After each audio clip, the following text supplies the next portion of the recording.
Hello, everyone. I am Penny, And I'm Sean. and Gary is stuck in Dallas. So I'm doing this. This is our regular Thursday time on a Friday. But it was Independence Day yesterday, so Right. So we didn't want to bother anybody. Of course, I am wearing my flag today. But so we decided to do this today, and we want to talk about questioning social norms and our own ideas and opinions about things that may just be based on what we were taught long ago or what we've always heard and never really given deep thought to. And so tonight we want to give some deep thought to those things. yes. So that's basically so much of what we do.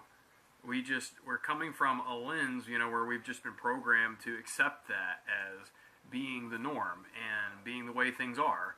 And, of course, now recently we have this kind of thing, especially millennials, but kind of everywhere. It's kind of an internet, born on the internet sentiment about what is normal anyway. None of us, why do we care about normal? What's normal? And which it kind of makes sense that it's come about in the era of internet, because now we can see so many different cultures and so many different subgenres, and people are different everywhere, and they can really relate to somebody on the other side of the world on something that everybody around them thinks they're crazy for. So you can have a French person that just really relates to American libertarians, and so will get up on YouTube and be posting videos and a part of this international American libertarian kind of online community, and that's the world we're living in right now. So we have a lot of these kinds of questionings, and as we, in a good sense, kind of become more of a global community, it also allows us to think outside of the box a little bit and question, okay, how many of these things are really for our good and really how it's supposed to work, and how many of these things that we've taken, they're just assumptions, and maybe not even just outdated, but they were never a good idea in the first place. It was never a positive thing in the first place. And you really, it's something to be able to think outside of your own box and question the reasons and the underlying purposes behind things. So whether it's marriage or it's church or it's institutions of other forms, government, whatever there is, we should have freedom of lateral thought. We should be able to question and say, okay, is this actually a good thing? Is there actually good reasons, strong reasons to continue this? If you can't look back and say, where do we come from? Where are we now? Let's reevaluate things. Let's question, what are the results we're getting? What's the benefits of this current paradigm, this current framework we're working from? Then there's something wrong. We should, especially as Americans, here we are coming out, and of course I'm sure there may be some viewers from other parts of the world, but here in America we just celebrated our nation's independence, and that's a part of America's DNA and the way we think is focus on the individual, focus on individual thought and freedom of thought, freedom of religious expression, freedom of being able to express ourselves, speech and press, and all of that. Mm-hmm. So it's very vital, back to our beginnings as a nation, that freedom of assembly. Everyone is allowed, and is we're not just a democracy, we have a republic that guarantees by law the rights of individuals to have their own views and not just be bowled over by a mob, by a large group of people. So not everybody can just vote and decide, well, we don't like anything Jeff has to say, so Jeff has to shut up because we all voted that. We're tired of hearing Jeff still gets to have his own opinion, but that doesn't mean he can run around and cause problems for everybody else, but he has a right to his own opinion, and he doesn't have to change his opinion or stop expressing it just because other people decide they don't like to hear it. So that's that freedom and that protection of individual thought is so important. And that's something that, as we were discussing today, that's something that as we look at a lot of the social constructs that we have around us, a lot of the things that are social norms. For instance, with the format of church. What is a church? Or some other spiritual gathering if you're from some other kind of religion, whatever the case may be. How should our gatherings actually be organized? Yeah. And what should they look like, and how should we really do them? Yeah, what should constitute a church? What's the focus of our gathering together? Exactly. And so the thing is, so much that we have set and that we've just done for hundreds of years, and some of the things go back thousands of years, there really is no valid reason other than just the fact that that's what we've always done. It's just tradition.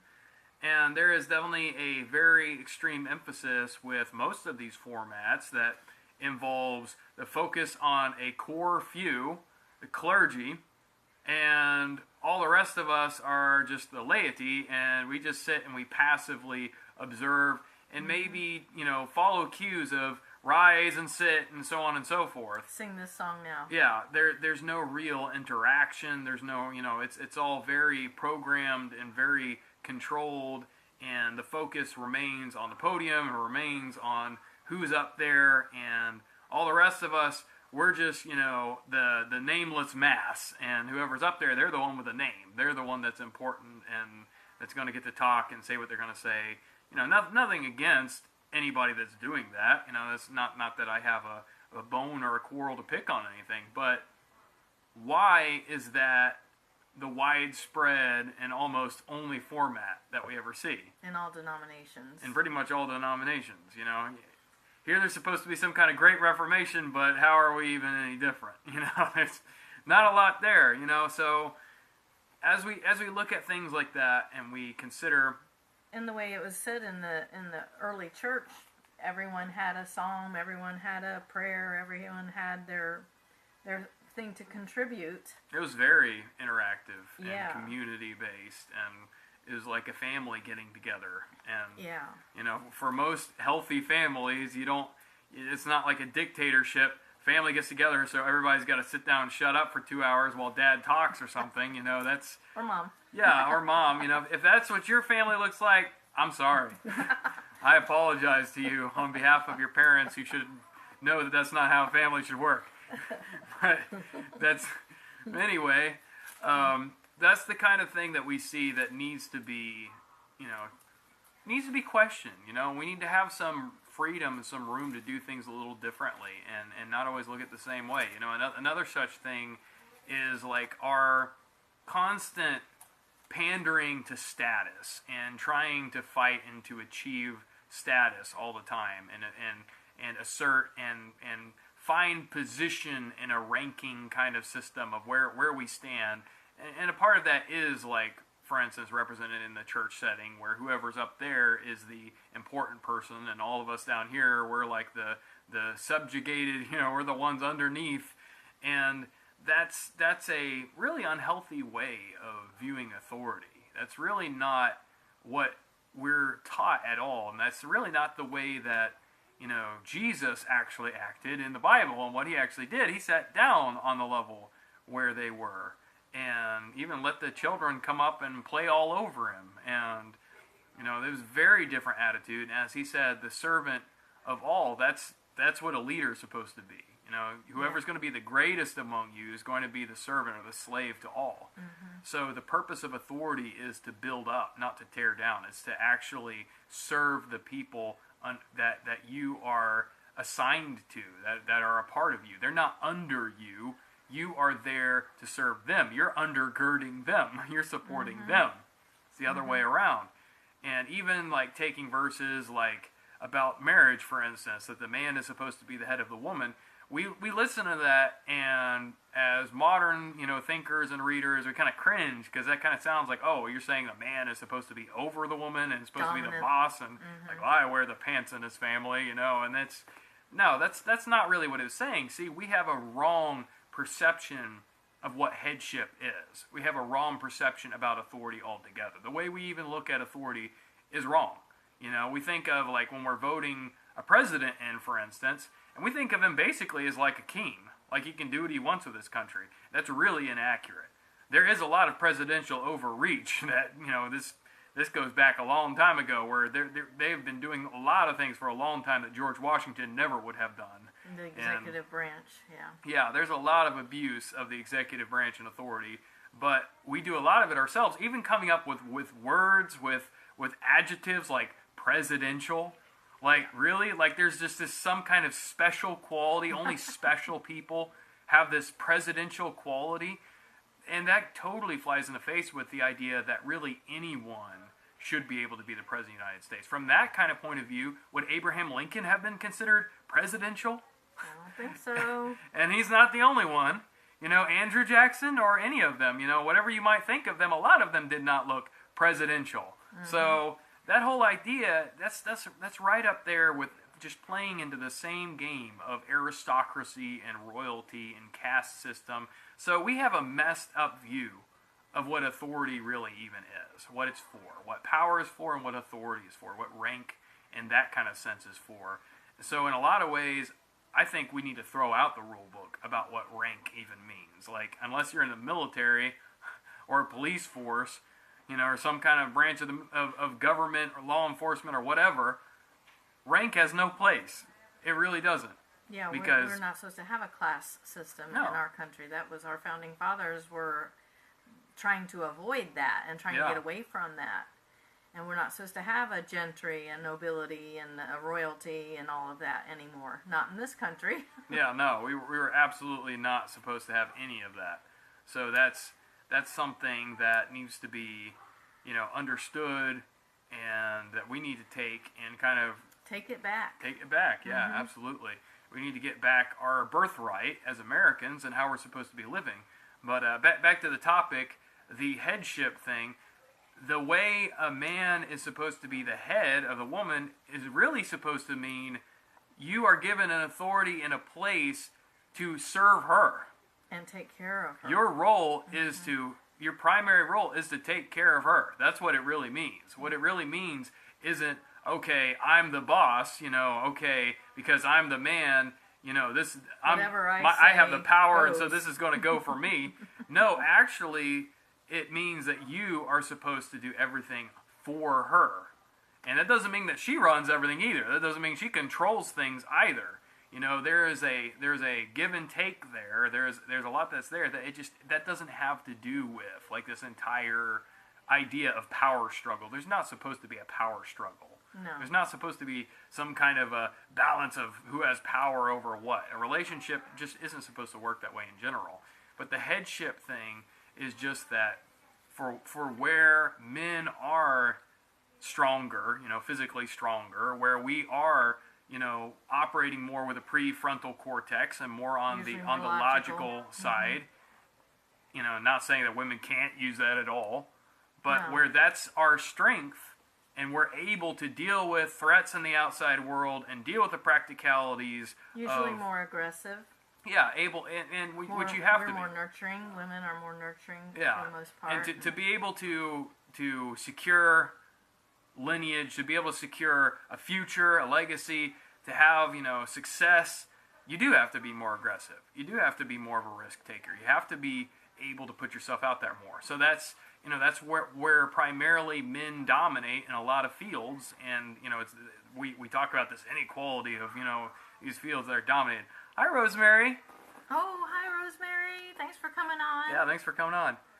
But the issue is the reason why so many of these fields, whether it's chefs or metalworking or programming or whatever, the reason why men are usually the main Or ones, engineering. and is because men are more aggressive and are more risk takers and do throw themselves more into whatever they do. Dangerous situations. Focus what they're even. doing.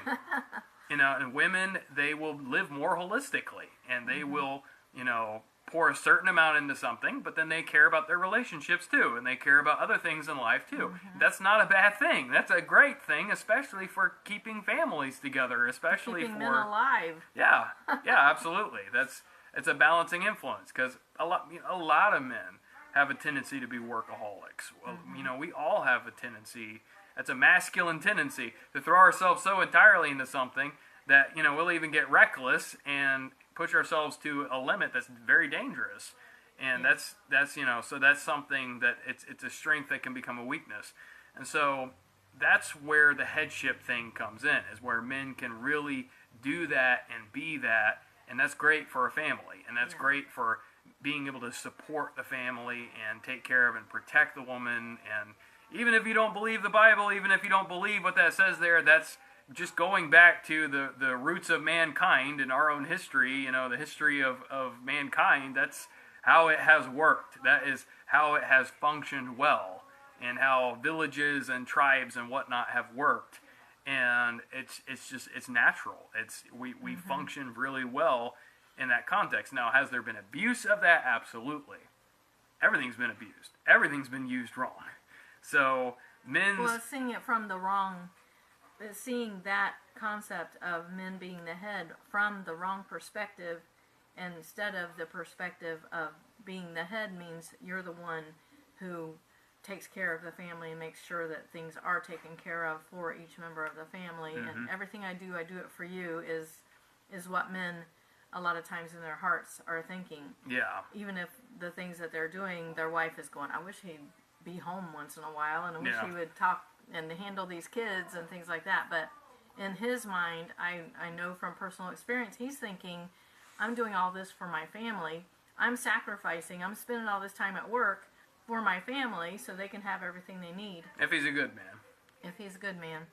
And so that's the headship.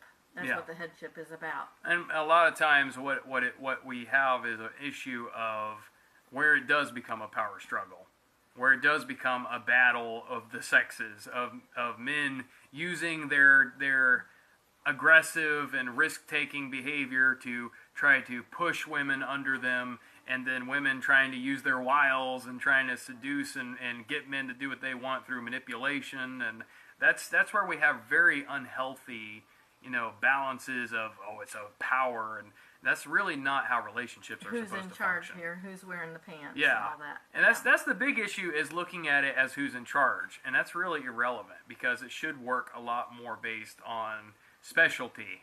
You're smarter in this area, you know more in this area. You're better so at it. you can have that, and I'll assist you as you administrate and as you lead this.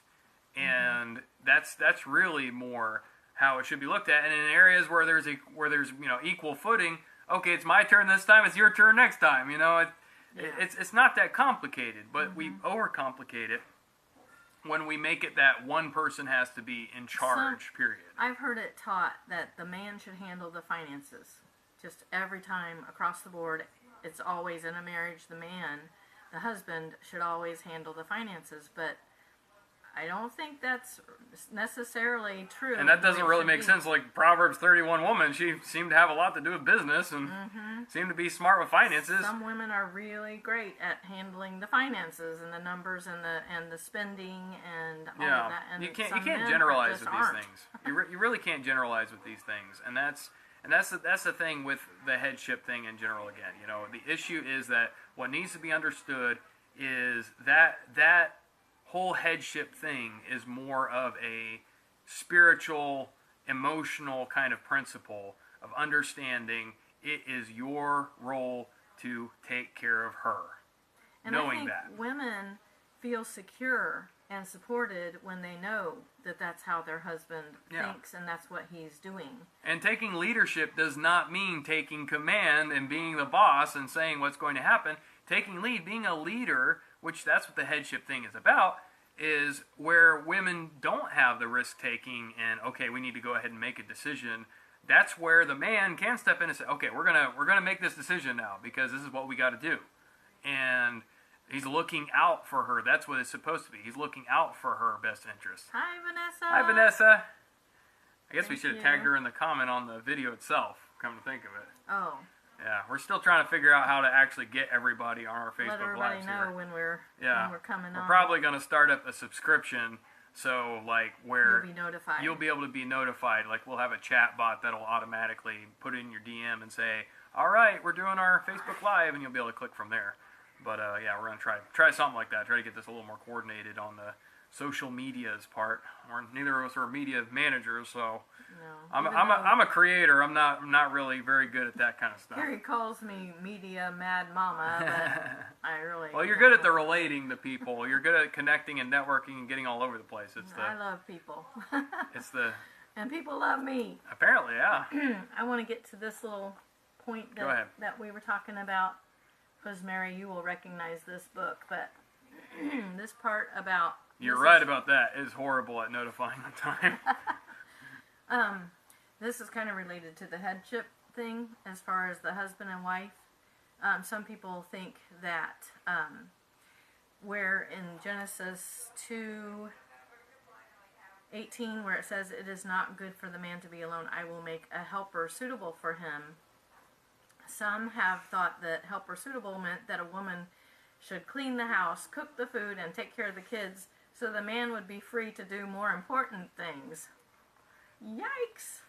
Because none of that's important. I mean, a house in Really? total chaos and kids that are savages that are children. biting you when you walk in the house and stabbing you with knives. Like that's Making we can the- all do without that. That's fine. Making That's the not money is important. all that matters, right?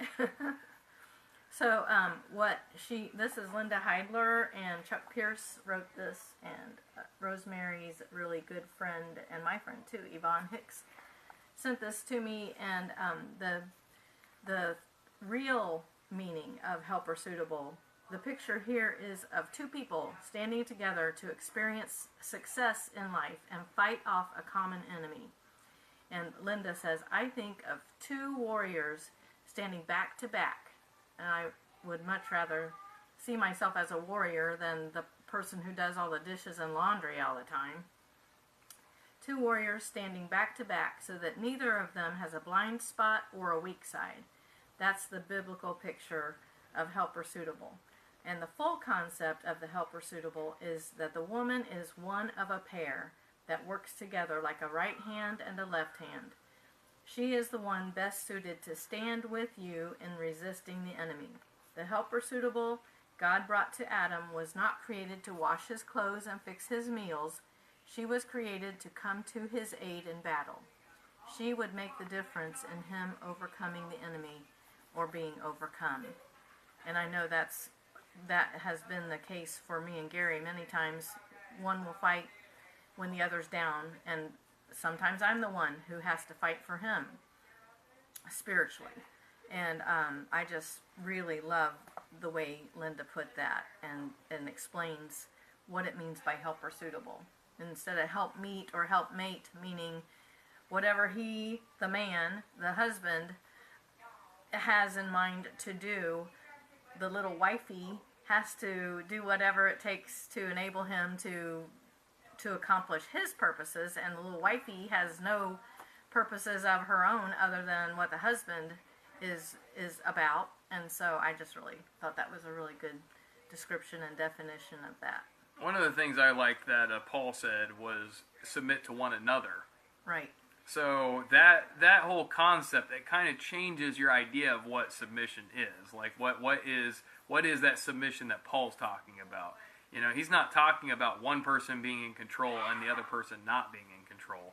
He is talking about covering each other's blind spots. Yeah. He is talking about, like I said earlier, where it's not your strength, where it's not something that you're good at, but they are. You let them take the lead and do the part that needs to be done in that.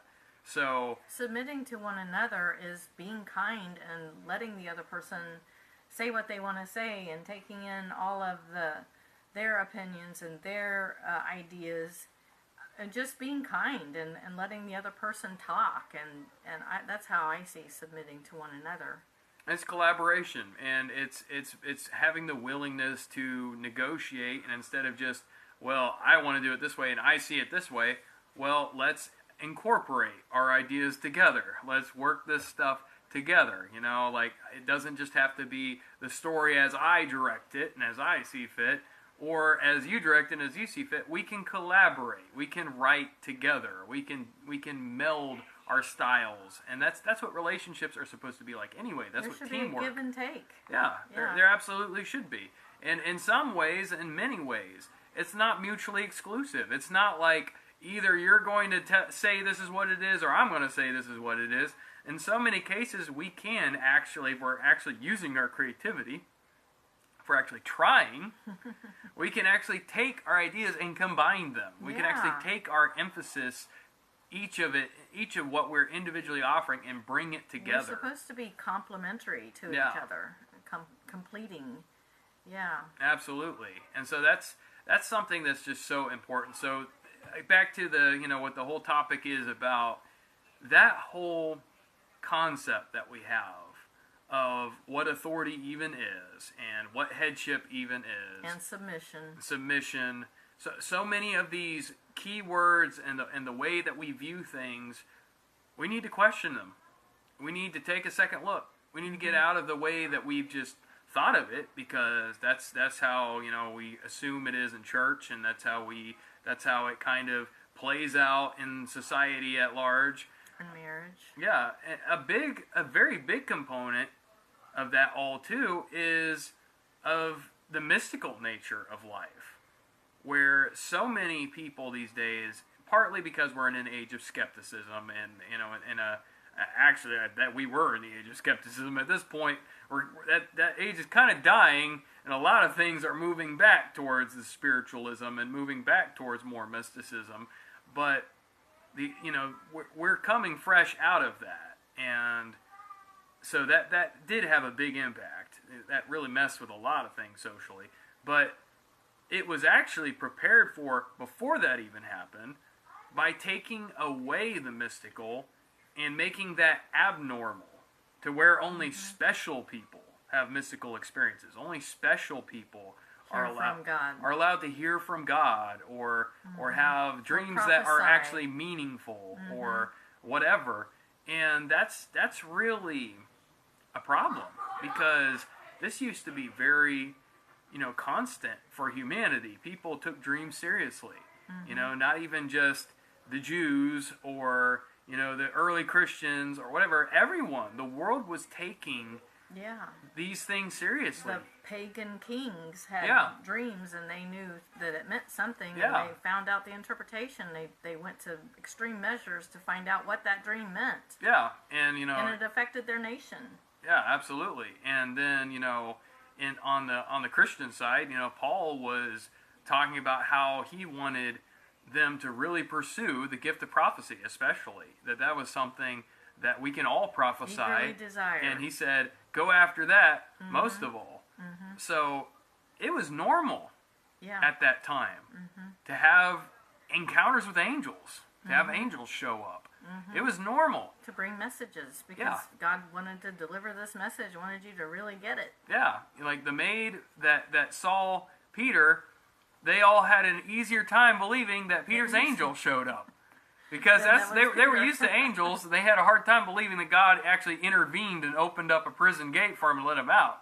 So they were very used to the supernatural. They were very used to the mystical. They were hearing from God, and that was everyone. That was all the believers, not just the apostles. Not just apostles, not just special prophets, not just special people. It was everyone. There was no special people. The norm was to be used by God. The norm was to hear God, and even that term, used by God, I mean, come on. It's really, you're getting to go on a fun trip with God. You're getting to do something fun with God. Cooperate with Him. Is really what it is, It's like the whole idea. Again, there's another one of those concept issues where we think like somehow, I need to serve God. God doesn't need you to serve Him. He's our daddy. He's got billions of angels, trillions of angels. He's got all kinds of stuff, and He can just do whatever He wants with a thought anyway. So, no, He doesn't need us to serve Him, but He likes to do things with us. And we'll cooperate with His plans. And it really is valuable to Him as a person when you want to do something just for Him. When you want to do something to really do His heart good, the same way you want to do for another person, the same way you might want to for your husband, for your wife, for your son, your daughter, your friend, or your parent, where you want to just do something that will make them happy. When that's what you want to do for God, that kind of idea of serving someone, of serving God, that's great. That's wonderful, and you're favored when you do that.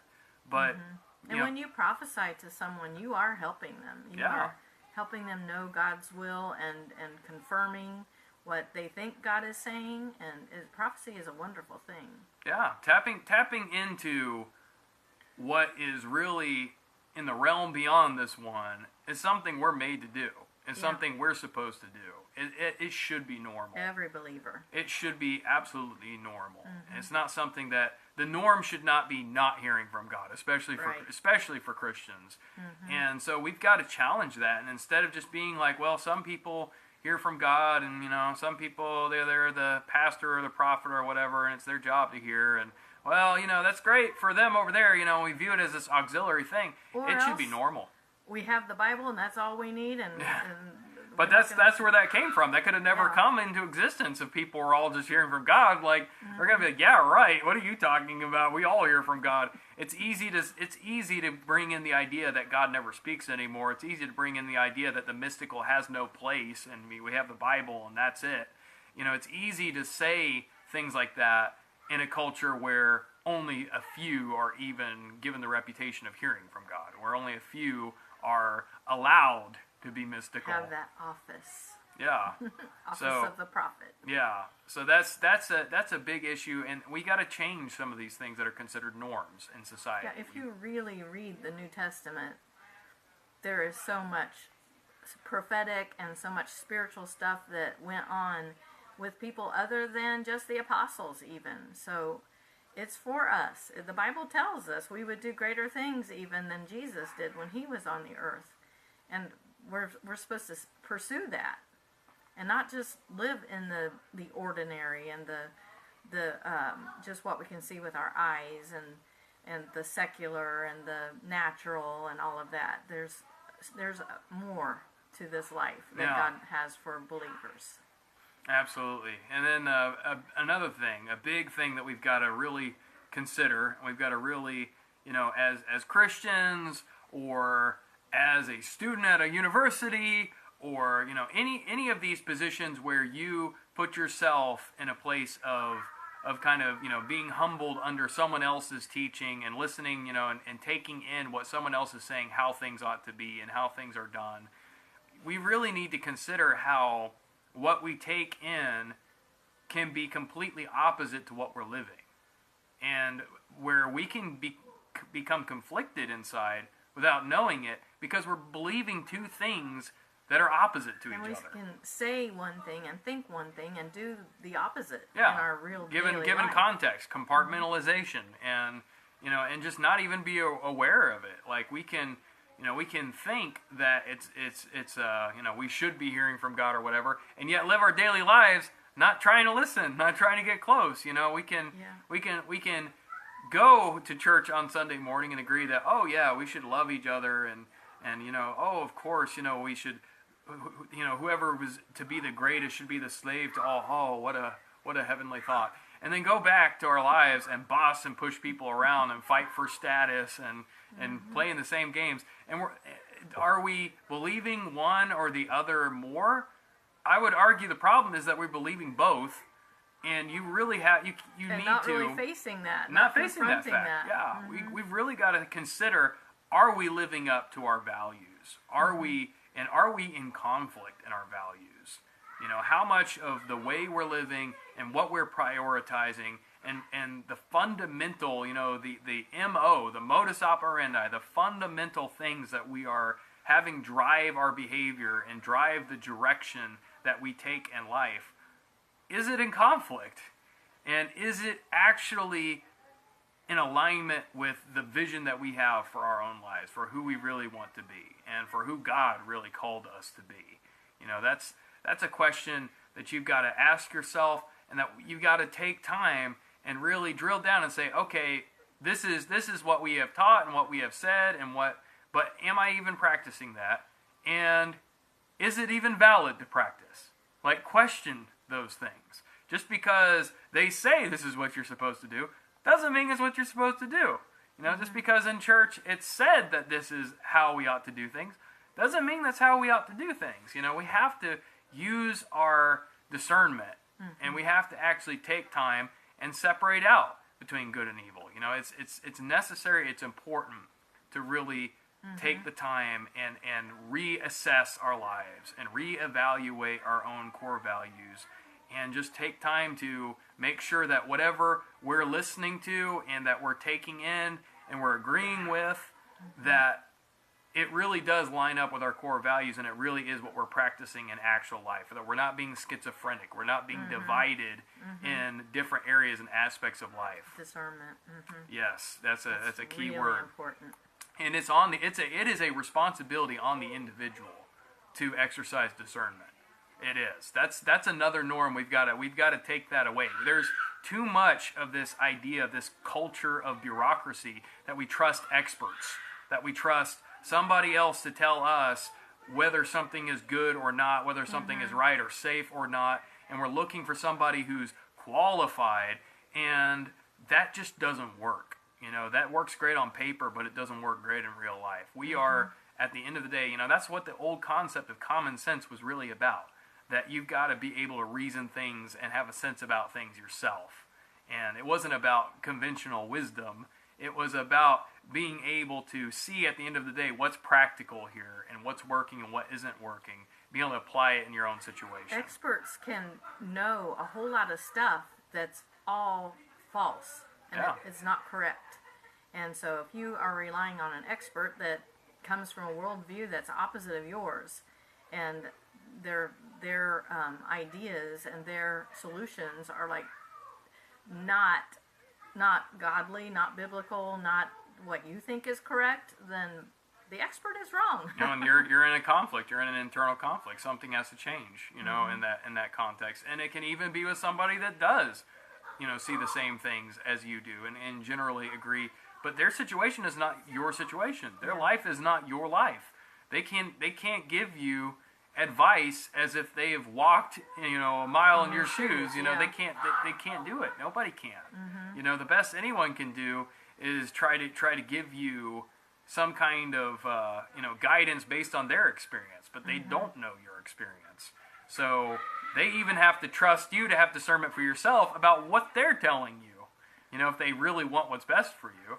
So that's something that's important. We got to understand that it's individual responsibility. This is something that our founding fathers believed in and stood on as being very important, that we as individuals needed to stand for our values, need to be heard. We need to make sure that we're holding authorities accountable to what's actually going on, what the truth is. It's just very important to take individual responsibility and not just leave the safety and well-being of our lives and our own beliefs of all things. Like, that is so important. It's so underrated, undervalued. Values are undervalued. We really need to think and take time and drill down deep into what we really believe and what we're really doing and how we're applying it, how we're practicing it, and how it's all working together. Very good. Good job. So I think we're done for today.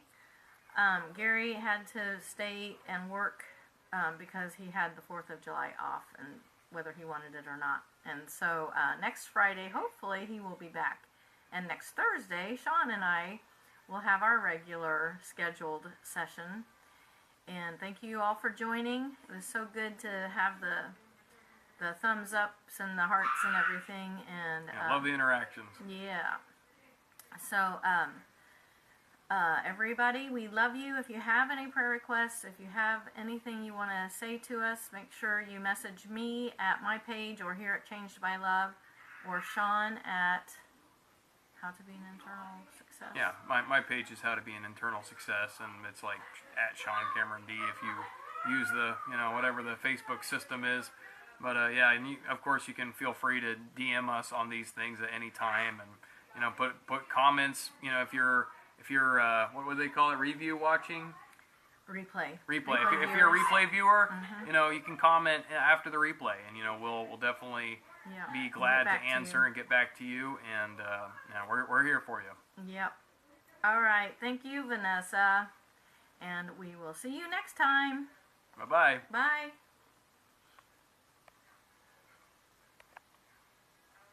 That's not finishing.